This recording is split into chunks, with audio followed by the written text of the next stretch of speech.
I didn't have plans for New Year's Eve. That sounds lonelier than it felt.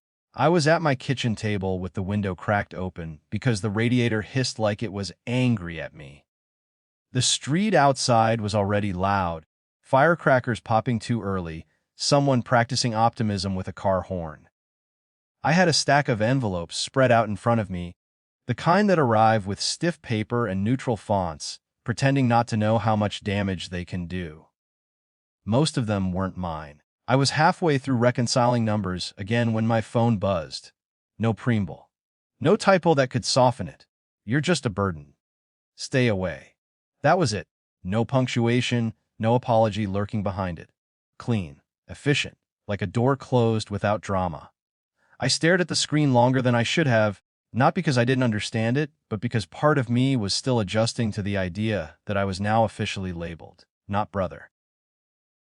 Not help. Not even nuisance. A burden. Something heavy you set down when you're done carrying it.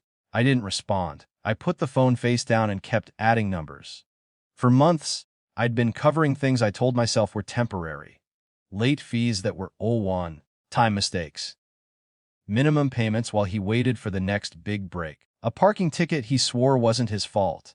The car, our car, technically, was the biggest one. My name on the paperwork because his credit was in a weird place right now. I'd said yes because it sounded practical and because I was tired of being the only one in the family who still believed he would straighten out if someone just steadied him. Care has a way of disguising itself as reason. Around 10, my cousin posted a video. It took me a second to realize it was my brother's place. Same kitchen. Same chip counter. The camera panned across laughing faces, raised glasses. Someone shouted something about new beginnings. Then my brother leaned into frame, flushed and smiling, and said, "Here's to freedom from Leeches." The room erupted. I didn't watch it twice. Once was enough to understand the role I'd been assigned in a story I hadn't agreed to tell. I turned my phone off after that. Not ceremonially. Just quietly, like turning down a radio that's been too loud for too long. Sometime after midnight, fireworks shook the windows. I didn't count them. I washed a mug, dried it, set it upside down. I went to bed without making any resolutions. The word burden followed me into sleep anyway, not sharp, just heavy. Morning was pale and ordinary. The kind of light that makes everything look unfinished. I made coffee. I stood at the window again. That's when I noticed the empty space. My brother's car was usually impossible to miss, parked half a foot over the line, front bumper flirting with the sidewalk, like rules were optional suggestions. That morning, there was just wet pavement and a square of oil stain where it had been.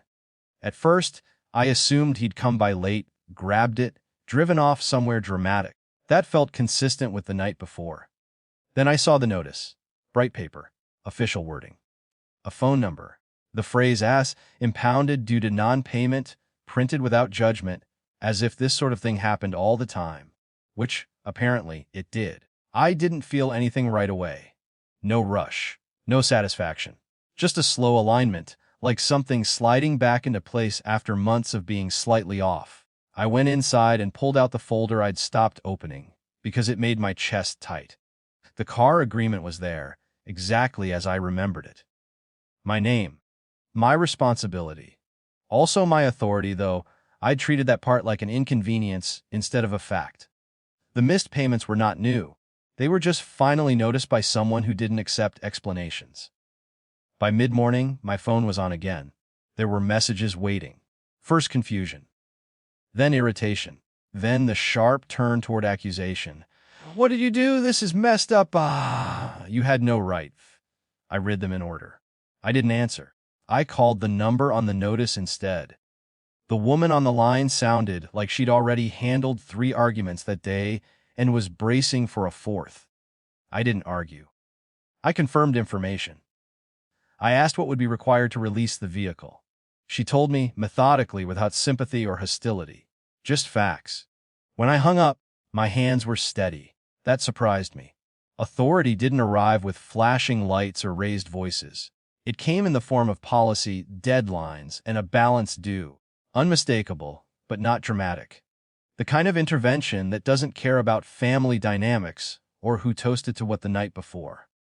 An hour later, my brother called. Not texted. Called. I let it ring twice before answering. "What did you do?" he asked, skipping hello like we'd been mid-conversation all along. "I didn't do anything," I said, and it was true. I stopped doing something. There was a pause, thick with recalculation. "You knew this would happen." I knew it was possible. "Fat car is how I get around."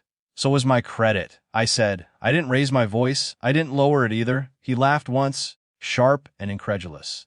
"Unbelievable. After everything." "I'm not covering it anymore," I said. The sentence felt unfamiliar in my mouth but solid. "The payments. The fees. Any of it. You're really doing this now?" He snapped. After last night, I thought. Of the word leeches. Of how easily he'd said it. "I'm doing it because of last night," I said, and stopped there. He swore. He accused. He circled back to guilt, then to anger again, like he was checking doors to see which one might still open. I didn't explain myself. I didn't list sacrifices.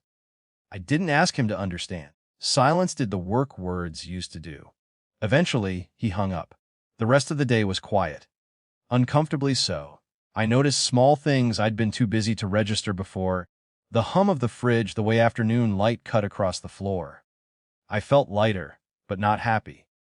Relief and sadness can coexist without canceling each other out. By evening, my mother called. She'd heard. Her voice was careful, already managing disappointment on both sides. "You didn't have to let it go that far," she said.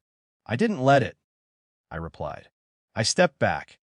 There was a difference. I wasn't sure she heard it. The car stayed where it was. I didn't rush to retrieve it. Neither did he, apparently. Consequences move slower when no one cushions them. A week later, I removed my name from what I could, paid what I was obligated to pay, and closed the folder. Not ceremonially. Just finally. I don't know what happens next with my brother. There was no reconciliation montage, no apology that landed cleanly. There was distance. There still is. What I know is this silence didn't make me smaller the way I'd feared. It made things clearer. The burden I'd been carrying wasn't him. It was the belief that love required unlimited access to my resources. The empty parking space is filled now by someone else's car. I don't know whose. It doesn't matter. What matters is that when I look at it, I don't feel the urge to explain myself anymore.